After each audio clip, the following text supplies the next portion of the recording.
Hey Arrowheads, welcome back to Consolidated, a Southgate Media Group podcast dedicated to the hit CW show Arrow, starring Stephen Amell and Emily Beth Rickards. I am Lilith, and joining me as always is my lovely co-host Kelly. Hey! I think it's time for Wonder Twin powers to activate. I agree. Wonder Twin powers, activate! Mine is in the form of awkward ex-lover's jet being used for awkward velocity conversation. And mine is the form of a glass of roofie.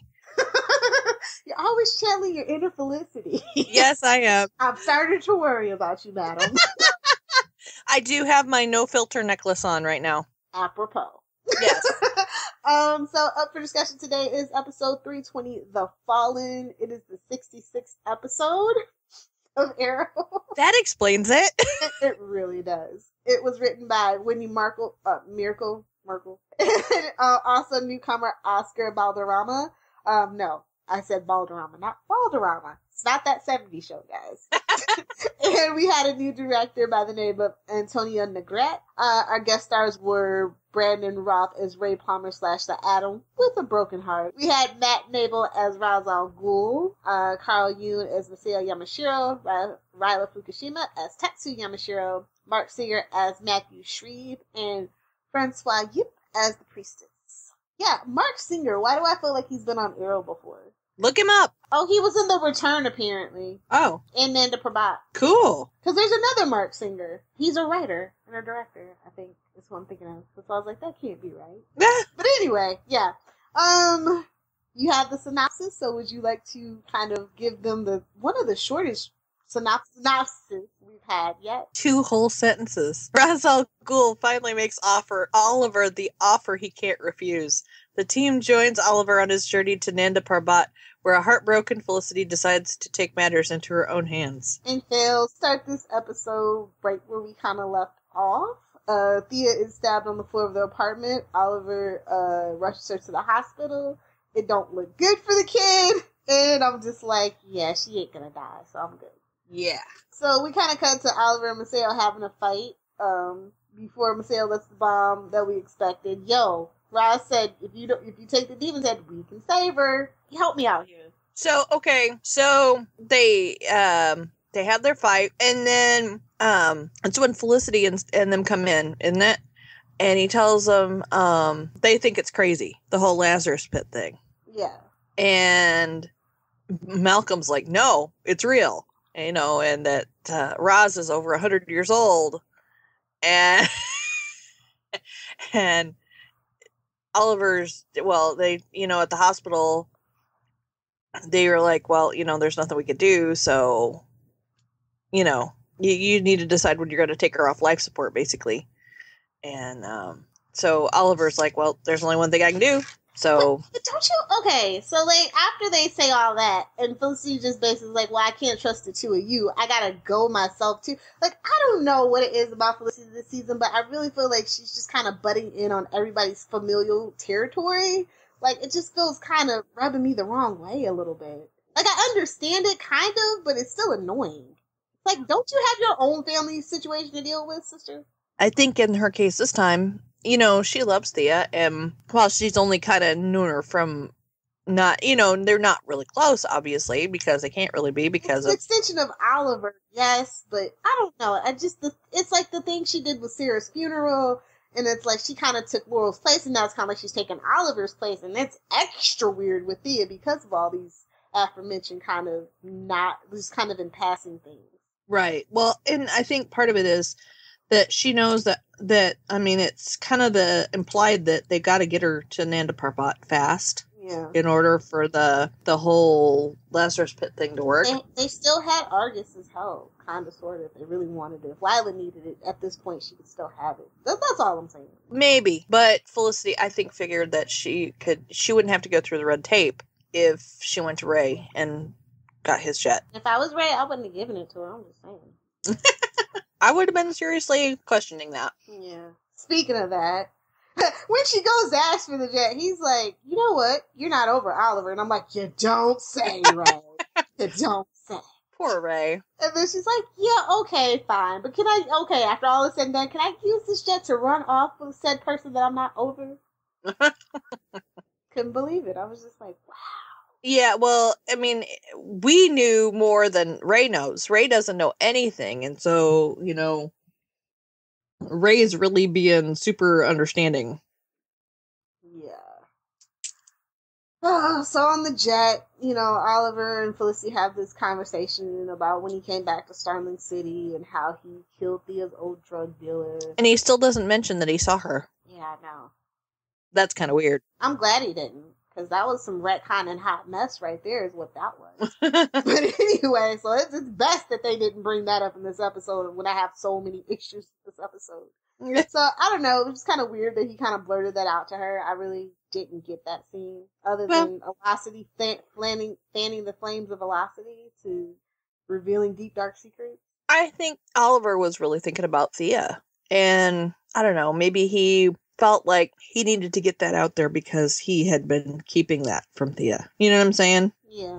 I did have to laugh, though, about the comment about, thanks for coming with me. I really didn't have a choice, did I? No, I just wanted you to think that you'd grown some as a person. Yeah, that was a meta line if I ever heard one. Like, stagnant. Okay. Oliver is stagnant always. That's the best thing about this storyline, is that at least he's just kind of accepting that he's nothing.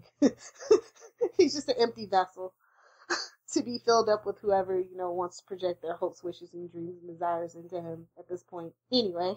And it's kind of scary. Yeah, especially from a fan point of view. For writers, it should be even more scary. Just saying. So, I like this conversation that, Merlin's having with him. He's like, dude, even that's not going to be the Thea that gets revived. We couldn't have this conversation a little sooner. Yeah, exactly. Before we were on the plane. I have a question then. This is going to be a comics related question. So, okay, if Roz has to go, if you don't come out the same when you go into the pit, if Roz has to use the pit to stay young, so that means it does cause him to go crazy. Okay, that's what I thought. Yes. Yeah, we have several arcs dealing with Mad Ra's al Ghul from one dip too many. Well, you know what I'm saying? You just kind of wonder about these deleterious effects and why they're so much different on a person who is all dead than they are on a person who's mostly dead. I have no idea at this point, honestly. I'm still very frustrated with the introduction of Ra's al Ghul and the Lazarus Pit and the story arc that we got from it. So I just can't think too hard about any of it, because I don't think that they thought very hard about it, because they knew that they were going to erase this at the end of the season. Yeah. So, yeah. Anyway, she comes, she's revived, and she literally, she jumps out literally like a bat out of hell at this point. like Crouching Tiger, Hidden Dragon. It was crazy. I was like, okay, are we dealing with that awkward moment when Arrow turns into the poltergeist or the Exorcist? Or Matrix. That was weird. It was a weird choice. But anyway, she doesn't remember him. And she thinks her mother's still alive, but she also knows that Merlin's her dad. So it's this weird, where the hell are we in the Thea timeline? Yeah, and that she is, thinks she's close to her dad. That totally freaked me out. Did she think he was Robert? No, I don't think so, because later she knows it's Malcolm. That was all kinds of weird. I didn't like it. That was meant to make Oliver lose hope, so he knows he has to be Roz. Yeah, but that's just a bit much. Yeah. Even when she was training with Malcolm, it didn't ever really feel like she, you know what I mean? Accepted him, yeah. Yeah, it was just like, you're the only thing I have left, so yeah, Right. Anyway, I don't know. I don't know what to do with this anymore. So, Oliver's pouting about Thea, and Felicity decides to go talk to Ra's al Ghul because it's an abomination to do this to a person. And I'm like, oh, even Ra's al Ghul kowtows to Felicity Smoke. That's good to know. That is good to know. And he tells her a little story about love. Mm-hmm. And I just, oh God, just shut up. Mm-hmm. I don't understand. They really have kind of ruined the character of Felicity for me, where everybody has to just be so enamored with her. I can't take it anymore. I hear you. I used to be the biggest Felicity fan, and it's just I just want them to pry her away from Oliver and give her some really good growth without any love interest whatsoever. Is that too much to ask? No, I don't think it is. I really feel like that both these relationships have kind of put a damper on Felicity for me. Yeah. Because the Ray thing was like, we all know this is kind of this rebound thing.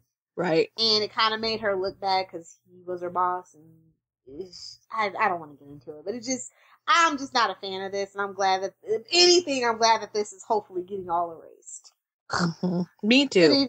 Anyway, I really hated that scene so much. Yeah, it felt very forced. After that, Felicity kind of talks about the timing of everything and how it's sad and, you know, hey, guess we better have sex then.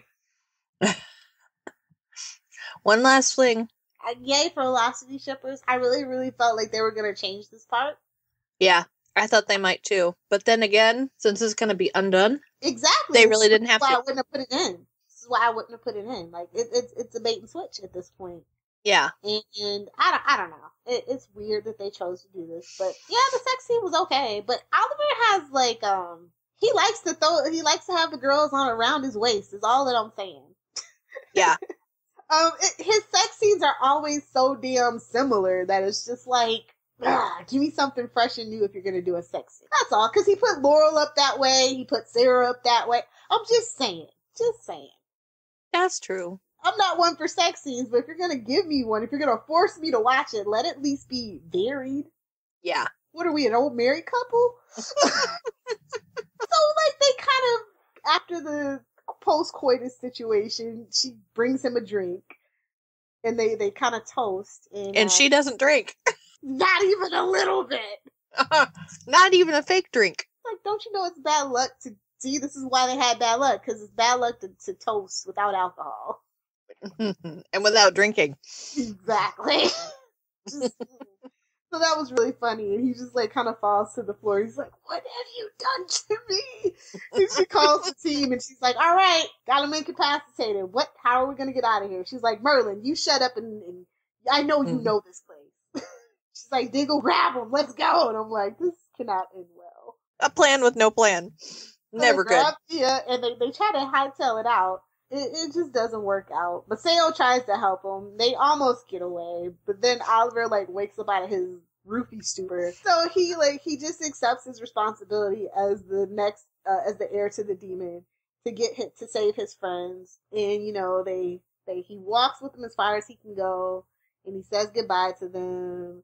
And of course, he saves Felicity for last. I feel like Diggle should have been saved for last, but that's just me. He lies to Thea again. Really gonna leave her with Merlin, bro? Can't Lila and Diggle adopt her or something? Like, yeah, or like the team adopt her. You know, maybe Diggle should adopt her.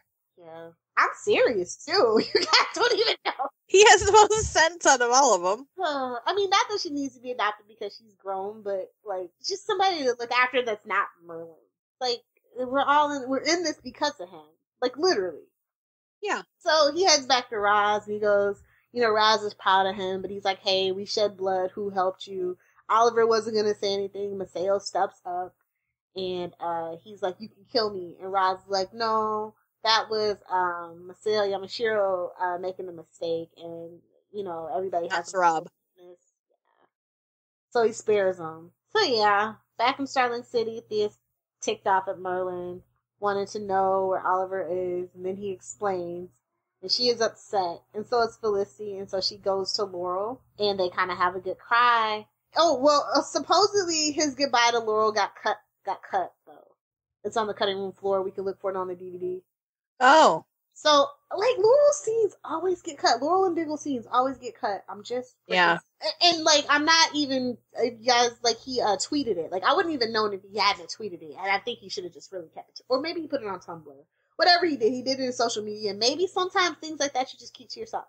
Because, you know, people have lots of issues about the way that they do things with Laurel and Oliver. Yeah, they cut a lot of things. So, yeah, anyway. Back in the flashbacks, Maseo and Tatsu it was basically kind of focused on them, and Maseo was kind of being a grump because he just wanted to run with their son and not help. And then I guess that was the whole point of why Maseo actually, well, Sarab, actually helped Oliver and his friends try to escape because of what Tatsu said in the flashback. Well, and what Diggle said to him. Yeah, that was a good scene. Yeah. And I kind of agree.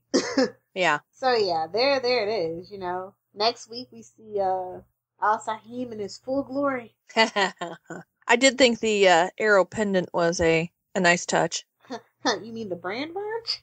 No, the pendant. Oh, the pendant when he was getting suited up. I like the brand. I like when they torture his body. Don't sue me. But yeah, that's where we kind of ended. So I don't have any conspiracy theories. I'm just frustrated because this episode should have been about Oliver and Thea, not Oliver and Felicity. Just flat out. Flat out, that's what it should have been, and it wasn't. And it was wrong, in my opinion, to go about it this way. So I'm kind of upset. Yeah, I wish there would have been more focus on Thea, too. Because this was kind of her swan song and her rebirth, and that's kind of should have been the main point. Instead of the distractions with everything else. Exactly.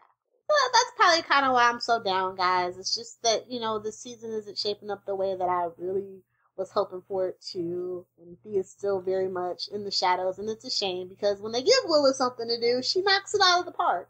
And with the exit of Colton Haynes, you know, that was kind of messed up, and that kind of cuts into Thea time now, too, because it's like, you know, at that point, that character was more important to the story, at least in the writer's mind, than Thea was, so it was just like... Hopefully she'll find a cute new guy. No, because the last guy that was cute, yeah, he was an assassin, so, maybe Thea just needs to not date. Maybe she just needs to not date. Her and Laurel and Nissa need to, like, go on patrol or something.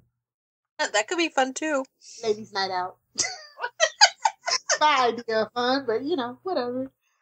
Felicity in the rear and doing the tech, being Oracle. Yeah. Absolutely. Let's talk about the grade. I'll let you go first because you probably gave this episode a better grade than I did. I gave this episode a C, and it pains me to do that, but I expected more. We're at the end of the season, folks, and I'm not impressed right now. So it's an average episode of Arrow. It did move the plot line along a little bit, I guess, but I just wasn't impressed. I gave this a D-. Ooh! I literally cut this. I stopped live tweeting halfway through this. That's 2 weeks in a row. I was just not interested at all. It made me when I at the 33-minute marker when I turned my laptop down to stop live tweeting, I was in a bad mood. This episode really upset me, and I had to watch it. I had to watch the other half of it. I was just like, nope, it didn't improve. There's no memorable dialogue, no memorable moments for me. Like, there's nothing that I liked about this episode. Except for Maceo. Maceo was its saving grace. Yes. I guess. Well, and the conversation between Maceo and Diggle was good. Yeah. Yeah, everything to do with Maceo is pretty good this episode, and he's a side character. Like, how is your main character not connecting with me? And we're almost going into the 4th season at this point. I literally don't care what Oliver does, what happens to him. I just don't. Yeah. I can understand that. They haven't given me a reason to. He backslides. He doesn't know who he is. 3 seasons, though. Like, I'm tired of it. How can... If the crucible of being gone for 5 years hasn't helped you figure out who the hell you are, nothing is. Very true. Very true. You would think being alone, being on an island where you're fighting for your life all the time, you would think you would figure out who you are and what you're made of. You would think. What was the best scene? I think we're both gonna agree is the Diggle and Maceo scene. Yeah, I agree. It was hard to watch at first, because it was brutally honest, but it was really, I think Diggle almost sees Maceo as, somebody he could have been. Mm-hmm. And he knows... Definitely doesn't want to become. Right, and he knows how much Oliver... that Maceo was one of his only friends. That Oliver's only friends in his life. That hasn't tried to kill him yet. Well... Deathstroke. Yeah, kinda. Yeah, but you know what I'm saying. Oliver's had very few friends. I mean, he has lots of acquaintances, obviously, in his life, but very few friends. And Maceo was a friend. And I think that meant a lot to Diggle. And he wanted to kind of snap him out of it. Does that make sense? Are you still, feeling Alassi? I know I talk a lot of crap about Alassi, but in shipping in general, unless it's, me being funny about my crack ships. Mm-hmm. But like, do you still think that Elassie is a good thing for Felicity, for Oliver? I don't think that they make good choices together. They're not ready for each other yet. I mean, that's kind of where I've been for a while, is don't rush them into a relationship because they're not ready. Neither of them is ready. They each need to have their accomplishments and know who they are apart from each other before you can come together in a relationship that will work. Period. Yeah. I mean, you have to be a healthy, emotionally healthy and physically and spiritually healthy person, a whole person, before you can become half of a relationship. I don't know. And I just don't see it for Oliver ever. I don't really ever see it happening for Oliver being a complete person. And as a crazy vigilante, I mean, you know, being a vigilante takes its toll on you, and I just don't see it for Oliver. I think he ends up alone. And he could. That's all. Like, I don't mean to crap on the shippers, but it is very, very obvious fan servicing to a very, very select audience. Mm-hmm. And I think that it's dangerous when you play with fire, because, you know, internet fandom is not necessarily indicative of what the rest of your TV audience is. True. And it can blow up in your face. We've never seen that happen before. And it makes the online fandom uncomfortable for a lot of people, such as myself, who aren't into that, who's somebody who's much more interested in seeing these characters outside of a romantic, you know, relationship. Entanglements, I want to see them grow and be full people and have close, you know, friendships and be family, but, you know, you don't always have to have that romantic entanglement. Men and women can be friends without being romantically involved. It'd be nice to see that. If they dropped it, because not Oliver. Arrow has always had its soapy elements, but I feel like this season has been the soapiest. Yeah, definitely. And because of all the love interest stuff. And people have been noticing, and there's been less action, less plot. And I just want what's best for Arrow, and I don't think that constantly shoving Felicity specifically into all these superhero arms is necessarily going to be your best bet. Very true. Let's see, do you have any lines? I know I don't. I really can't think of any off the top of my head, except for, you know, the kind of snarky. I would hoped you'd, you know, wanted to see that you'd grown as a person. Yeah, that was okay. That was meta. Yeah. Meta doesn't count. But for me anyway. But I don't know. My most memorable moment of this whole episode was the almost parallel of Oliver and Laurel losing their sister, quote unquote. Yeah. They had that kind of to the knees, and I like that. Like, I know it sounds kind of sick and morbid, but I did enjoy that particular moment, because, you know, they don't really give Steven much to do on the, like, actual sadness meter. Mm-hmm. Just kind of mopey, grumpy meter. So to see him be able to be emotive in that way was nice. What about you? I guess for me it was fun to get to see Willa get to do something completely different from the way Thea normally is. We're at episode 20, and I'm just like, we only have 3 episodes, and I don't know how they're going to turn this around. I don't know how they're going to make me care about season 4. It's going to be really difficult. Well, you know, David Ramsey was in a recent con, and he said that season 4 we're going to find out who Felicity's dad is. And honestly, Kelly, I might, after we find that out, I might just stop podcasting about it. We'll always have the Flash. I don't know if we're always going to have Arrow, Kelly. I hear you. I know, it's been tough this season. It's been really tough. Been tough for me, too. So yeah, we're just going to end it here. We're going to give our shameless plugs and some promotion. All right. Well, you can find me on Twitter, Tumblr, Instagram, and about anywhere else that counts at Supersquint. That's SUPERSQUINT. You can read me at voiceoftv.com. And you can also listen to the other podcasts that I co-host on Southgate Media Group, Before the Bat with Tyler and Phil. And, of course, Flashpoint with the lovely Miss Lilith. Be sure to head over to iTunes to rate, review, and subscribe to us. Please be aware that it is best to download the episodes because streaming doesn't count. And while you're there, please be sure to check out the iTunes provider page that Southgate Media Group has. Only like 50 podcast networks have it, so we're one of the few. It gives you a list of all the great podcasts that we do. But if you need a better format, because maybe you don't like iTunes, we are also on Stitcher and Lisbon and SoundCloud. So there's tons of ways to find We're us. everywhere. And if you want an actual complete list of all the podcasts that we do and really cool blogs too, be sure to stop by SouthgateMediaGroup.com for information about hosts and shows that we have. As for me, you can find me on Twitter at LilPalfire. Check out my blog, LilPopCultureVulture.blogspot.com. And I'm pretty sure that's all we have for shameless plug and self-promotion. I think that's about it. So, unless you are stuck on a hellish island, be sure to tune in next week. Until then, Queen Consolidated signing off.